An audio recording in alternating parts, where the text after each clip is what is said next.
दोस्तों, स्वागत की कड़ी तो इतनी है कि आप लोग इतने दिल से चाहने वाले हो कि ये स्वागत अगर करेंगे तो सुबह हो जाएगी।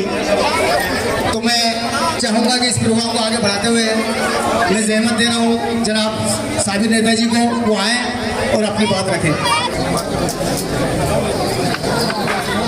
यूनुस भाई, साबिर भाई, अफजल भाई, तमाम जितने भी मेरे बुजुर्ग हैं और उनके साथ साथ जो मेरे दोस्त हैं और जो मेरे छोटे भाई भी हैं, बहुत लोग मेरे बच्चों के बराबर भी हैं और बच्चे भी हैं, उन सबको मेरा सलाम आदाब। जैसा कि आप सबको पता है कि उमरदराज भाई आम आदमी पार्टी से चुनाव लड़ रहे हैं। कल इंशाल्लाह अपन फार्म भरने चलेंगे। उसके साथ साथ आप लोगों को पहले मैं कुछ बातें बताना चाहता हूँ।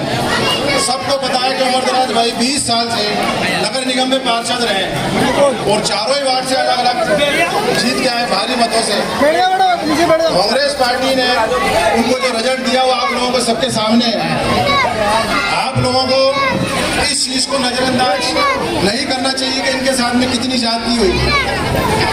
जिस पार्टी से चुनाव लड़ा और जिस पार्टी से आप इनको लड़ाना चाहते थे, उसी पार्टी को जो हमारे दिमाग में जो बात आई, पार्टियां तो और भी बहुत सारी थी, AIM बहुत सारी पार्टियां हैं, दुनिया भर की सारी पार्टियां, जिस तरह से राष्ट्रीय पार्टी तो जो नजर गई, हर जो पार्टी है करीब करीब ज़्यादातर पार्टियां एक एक स्टेट की मालिक है। किसी की यूपी में है, किसी की बिहार में, किसी की बंगाल में है। लेकिन रिजल्ट जो बैठ के जो लोगों के साथ में जो रिजल्ट निकाला, उस रिजल्ट में ये निकला कि आम आदमी पार्टी वो 2 स्टेट में मुख्यमंत्री हैं उनके, दिल्ली में और गुजरात में।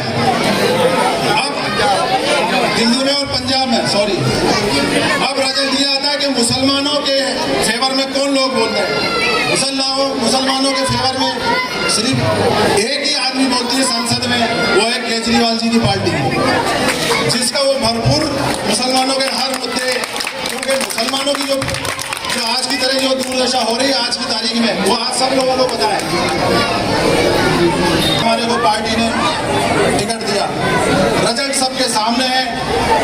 आज वही शुरुआत है। आज हमने जो शुरुआत करी है वो इमाम बारगाह से शुरुआत करी है। आज भाई ने जो 20 साल में लोगों का जो काम किया है,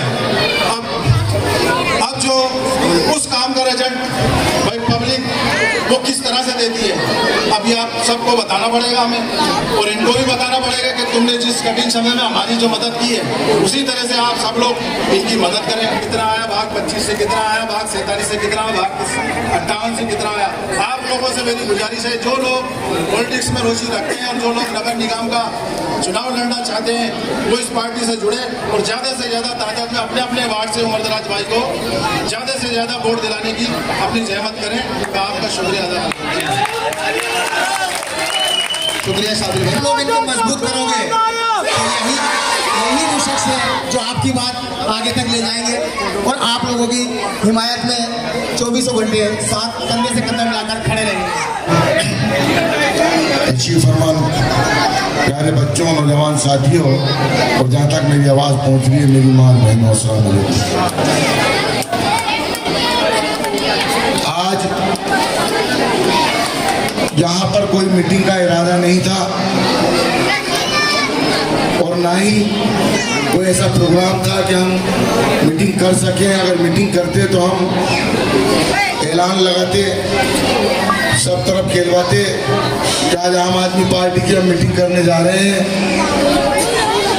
हमारा कोई ऐसा इरादा नहीं था, इसलिए हमने कोई ऐलान नहीं लगवाया। मगर मेरे कुछ साथी, और जब मैं सरपंच साहब के पास मिलने गया तो सरपंच साहब ने मुझे एक मशवरा दिया, मेरे नौजवान साथियों ने मुझे मशवरा दिया और मुझे भी वो मशवरा बहुत अच्छा लगा। और मेरे दिमाग में ये आया कि ये मशवरा दे रहे हैं, हमें इस मशवरे पे अमल करना चाहिए।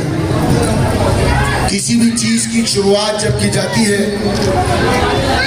तो अल्लाह के नाम से की जाती है। और अगर स्कूल के अंदर किसी जंग को लड़ी जाती है तो कलम से लड़ी जाती है,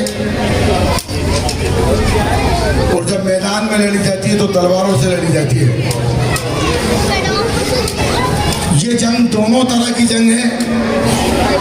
इसे आप चाहे कलमी जंग समझ लेना और चाहे तलवारी जंग समझ लेना।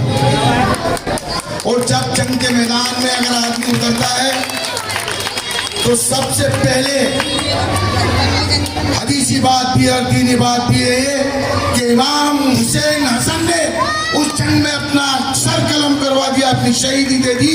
और उस जंग के मैदान से मैंने भी उसी जगह से अपनी जंग का ऐलान किया है कि इमाम हुसैन का बाड़ा है जिसे हम सब मानते हैं। और हमारा यकीन है इस बात का, जब आपने अगर फतेह पाई थी तो इंशाअल्लाह अज़ीज़ हम भी इस मैदान से जब जंग के मैदान में उठेंगे तो हम भी सबसे पहले अपनी फतेह पाएंगे। हमें उम्मीद है उस परवरदिगार से, और मुझे उम्मीद है मेरी इन माँ बहनों नौजवान बच्चों से कि मेरी इस जंग के अंदर मेरा साथ देंगे, ईमान का साथ देंगे, एक ईमानदार आदमी का साथ देंगे, एक गरीब का साथ देंगे और मुझे विजय बनाकर विधानसभा पहुंचाएंगे इंशाअल्लाह। आपकी बात खराब नहीं होगी दोस्तों। ये बात हकीकत है कि मैंने भी पिछले 25 साल कांग्रेस की खिदमत की है, मगर जब अपनी मेहनत का फल नहीं मिलता है ना, तो आपने दिलीप कुमार की एक पिक्चर देखी होगी, उसमें कहता है कि जब गरीब की जेब का पैसा और पेट की रोटी छिन जाती है ना, तो वो मजदूर पागल बन जाता है, वो मजदूर अपना हक मांगने पे आ जाता है और छीनने पे आ जाता है। वही तुम्हारे और हमारे साथ हुआ है दोस्तों। हमारा कुटारा काट किया गया है भारतीय जनता पार्टी और कांग्रेस की तरफ से, हमारा शोषण किया गया भारतीय जनता पार्टी और कांग्रेस ने। हमने 25 साल खिदमत के दिए और उन्होंने हमारे ऊपर एक हुक्मरान ला करके बिठा दिया और हम पिछले 5 साल पहले दही समझकर चूना चाट गए थे। अब ये गलती नहीं करेंगे। अगर आपको हुक्मरान चाहिए और एक पैसे वाला चाहिए तो आप कांग्रेस और भारतीय जनता पार्टी को चुन लेना, और अगर आपको एक खिदमतगार चाहिए और एक आपका खादिम चाहिए और एक गरीब साथी चाहिए तो उम्रदराज को चुन लेना। आम आदमी पार्टी वाकई गरीबों की पार्टी है। मेरी माँ और बहनें अगर मेरी बात सुन रही हो तो मैं कुछ बातें आम आदमी पार्टी के बारे में बताना चाहता हूँ। देखिए, जो कहते हैं ना कि ठोकर खा के इंसान ठाकर बाजता है, मैंने भी ठोकर खाई है कांग्रेस से। भारतीय जनता पार्टी का मैंने सामना किया है, ललकारा है भारतीय जनता पार्टी को कई दफे, और इसी कांग्रेस ने मुझे धोखा दिया है और वो धोखे का सबूत आपके सामने है। अगर मेरे पास 30 करोड़ रुपए या 25 करोड़ रुपए होते तो आज विधानसभा का टिकट मेरी जेल में होता, मगर मैं गरीब आदमी हूँ, एक गरीब बिरादरी का बच्चा हूँ। मैं उस बिरादरी का बच्चा हूँ जो मजदूरी करके, हाथी चला करके, आमेर का मावटा चढ़ के अपनी मेहनत और मजदूरी से पैसे लाते हैं और अपने परिवार को पालते हैं। मैं उस गरीब परिवार का बच्चा हूँ जो नगीने किस्तें हैं और सुबह से शाम तक मजदूरी करते हैं और अपना परिवार पालते हैं। मेरे पास 30 करोड़ 40 करोड़ रुपए नहीं थे।